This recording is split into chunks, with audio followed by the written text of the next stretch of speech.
नमस्कार मंडळी, मी ज्योती तुम्हा सर्वांचं अगदी मनापासून स्वागत करते आपल्या चॅनलच्या एका नवीन व्हिडिओमध्ये, एका नवीन रेसिपीसोबत। आजची आपली रेसिपी आहे आंबाडीची भाजी। मंडळी, आमच्या गावाशेजारी एक गाव आहे।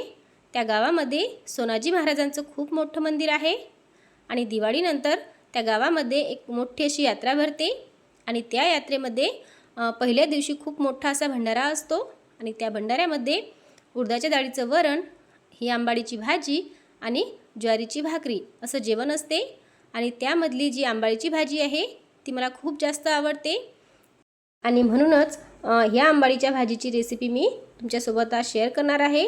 त्या अगोदर मंडळी, तुम्ही कधी या सोनाजी महाराजांच्या यात्रेला आले आहे का आणि ही भाजी खाल्ली आहे का मला कमेंट करून नक्की सांगा। ही भाजी बनवायला अगदी सोपी आहे आणि खायला खूपच छान लागते। तुम्ही एकदा नक्की ट्राय करा। चला तर मग वेळ वाया न घालवता पटकन रेसिपीला सुरुवात करूया। आता इथे मी अर्धी वाटी तुरीची डाळ घेतलेली आहे।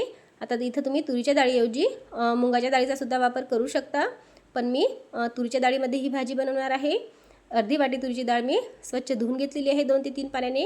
त्यानंतर ही डाळ आपल्याला पातेल्यामध्ये शिजवून घ्यायची आहे।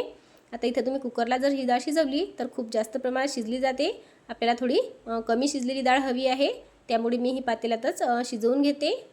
पाण्याला मस्त उकळी आल्यानंतर त्यामध्ये मी ही डाळ शिजवून घेतलेली आहे। तुम्ही पाहू शकता बोटाने अशी चिपेल इतपतच आपल्याला ही डाळ शिजलेली हवी आहे। आता ही डाळ मी काढून घेतलेली आहे। त्यानंतर इथं मी आंबाडीची भाजी घेतलेली आहे। आता ही भाजी शेतातून आणून उन्हामध्ये वाळवून घेतलेली आहे। आता अशा पद्धतीने जर तुम्ही वाळवून घेतली तर अगदी 12ही महिने तुम्ही ही भाजी बनवून खाऊ शकता। आता ही भाजी अगोदर आपल्याला शिजवून घ्यायची आहे। त्यासाठी कढईमध्ये मी पाणी गरम व्हायला ठेवलेलं होतं। पाण्याला मस्त अशी उकळी येऊ द्यायची आणि त्यामध्ये आपल्याला ही भाजी घालायची आहे। आता ही भाजी थोडी जास्त आहे, त्यामुळे 2 वेळेस मी ही भाजी घालणार आहे। अगोदर पाण्याला उकळी आली, त्यानंतर ही भाजी आता जसजशी शिजेल तसतशी ही थोडी कमी होईल। त्यानंतर आता राहिलेली भाजीसुद्धा यामध्ये घालायची आणि आता हे पूर्ण असं मिक्स करून घ्यायचं। त्यानंतर या पाण्याला एक उकळी आली की आपल्याला हे पाणी काढून घ्यायचं आहे, कारण पहिल्याच पाण्यात जर तुम्ही ही भाजी शिजवून घेतली तर ही भाजी खूप जास्त आंबट होते।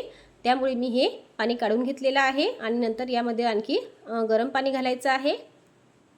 जर तुम्हाला खूप जास्त आंबट ही भाजी आवडत असेल तर तुम्ही ही पहिल्याच पाण्यात ही भाजी शिजवून घेतली तरीसुद्धा चालेल।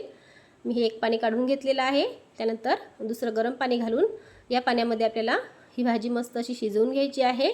अगदी 5 ते 6 मिनिट मी ही भाजी शिजवून घेतलेली आहे। त्यानंतर आता यामधलं पूर्ण पाणी आपल्याला काढून घ्यायचं आहे। त्यासाठी मी आता एका चाळणीवरती ही भाजी घातलेली आहे, म्हणजे चाळणीमध्ये ही भाजी घातलेली आहे आणि त्यानंतर उलटण्याने यामधलं पूर्ण पाणी आपल्याला काढून घ्यायचं आहे। आता फोडणीसाठी इथं मी लसूण बारीक ठेचून घेतलेला आहे। त्यानंतर एक कांदा बारीक चिरून घेतलेला आहे।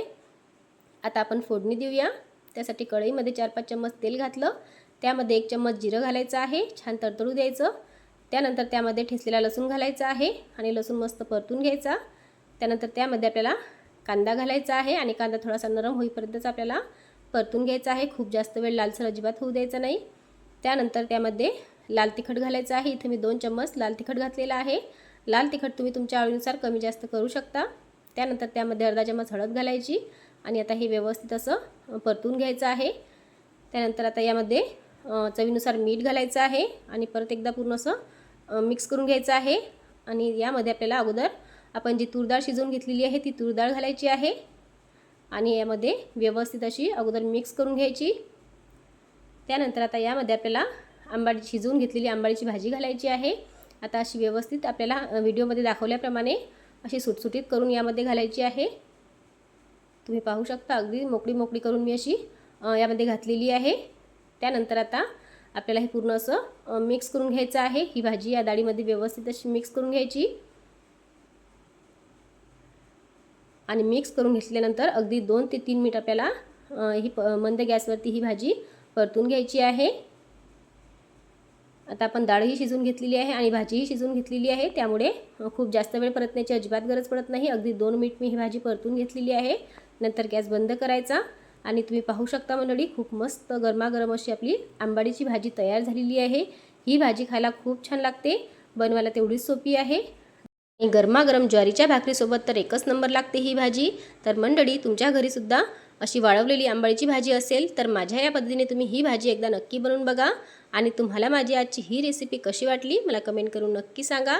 आवडल्यास एक लाईक नक्की करा आणि लाईक केल्यानंतर हाईप करा। तसेच जर तुम्ही आपल्या चॅनलवरती पहिल्यांदाच आला असाल तर चॅनलला सबस्क्राईब करा, सोबतच बेल आयकॉनसुद्धा प्रेस करा, कारण अशाच नवनवीन रेसिपी मी तुमच्यासाठी घेऊन येत असते. भेटूया अशाच नवीन रेसिपीसोबत. तोपर्यंत धन्यवाद.